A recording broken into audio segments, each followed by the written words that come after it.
ദേശീയ അധ്യാപക ദിനത്തോടനുബന്ധിച്ച് സ്പോർട്സ് ഫോറം കണ്ണൂരിന്റെ ആഭിമുഖ്യത്തിൽ അധ്യാപകനും മലബാർ എഡ്യൂക്കേഷണൽ ട്രസ്റ്റ് ചെയർമാനുമായ വത്സൻ മടത്തിലിനെ ആദരിച്ചു.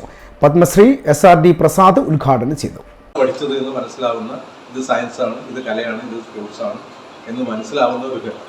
അത് കഴിഞ്ഞിട്ട് അത് ആചരിക്കുന്ന ഒരു ഘട്ടം. ഇവരൊക്കെ അത് ആചരിച്ച ആൾക്കാരാണ്. സ്പോർട്സിൽ നിറഞ്ഞാടിയ ആൾക്കാർ, അതുപോലെ മറ്റ് കലകളിൽ ഒക്കെ നിറഞ്ഞാടിയ ആൾക്കാരാണ്. അതാണ് ആചരണം. അത് കഴിഞ്ഞിട്ടുള്ള ഒരു ഘട്ടമുണ്ട്. അവിടെയാണ് പ്രചാരണം എന്ന് പറയുന്ന ഡിസമിനേഷൻ ഓഫ് നോളജ്. അത് ചെയ്യുന്ന ആൾക്കാരായി മാറി. കാരണം അത് പ്രായത്തിൻ്റെ മാത്രമല്ല, ഒരു പക്വതയുടേത് മാത്രമല്ല, അതൊരു അറിവിൻ്റെ മാത്രം ഒരു കാര്യമാണ്. മറ്റുള്ളവർക്ക് പകർന്നു കൊടുക്കണം നമ്മുടെ നല്ല അറിവുകൾ എന്ന് പറയുന്നത്. ഇതിനിടെ 2-3 മാസം മുമ്പ് ബറോഡയിൽ ഒരു ചെറിയൊരു ഫംഗ്ഷന് ഞാൻ പോയപ്പോൾ ഇവിടെ രവിവർമ്മേൻ്റെ ചിത്രമുള്ളത് കൊണ്ട് അതിനെ സാക്ഷി നിർത്തി പറയുകയാണ്.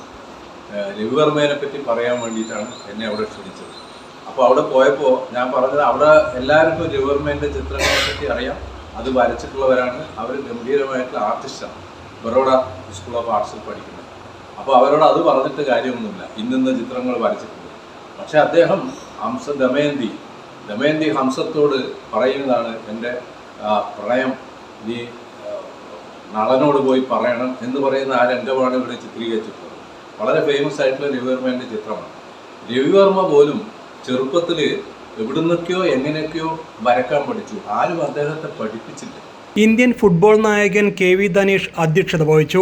ഇന്റർനാഷണൽ റഫറി TV അരുണാചലം സ്വാഗതം പറഞ്ഞു. Indian football team captain PV Sunilkumar, additional public prosecutor Kannur advocate KP Rajendran, mister India KV Mahesh, international football player NP Najeeb, ദേശീയ താരങ്ങളായ അജിത് പാറക്കണ്ടെ, M മോഹനൻ, മുഹമ്മദ് അലി വാരം, C പ്രകാശൻ, സജീവൻ ഗുരുക്കൾ ഏച്ചൂർ തുടങ്ങിയവർ സംസാരിച്ചു. വത്സൻ മഠത്തിൽ മറുപടി പ്രസംഗവും നടത്തി.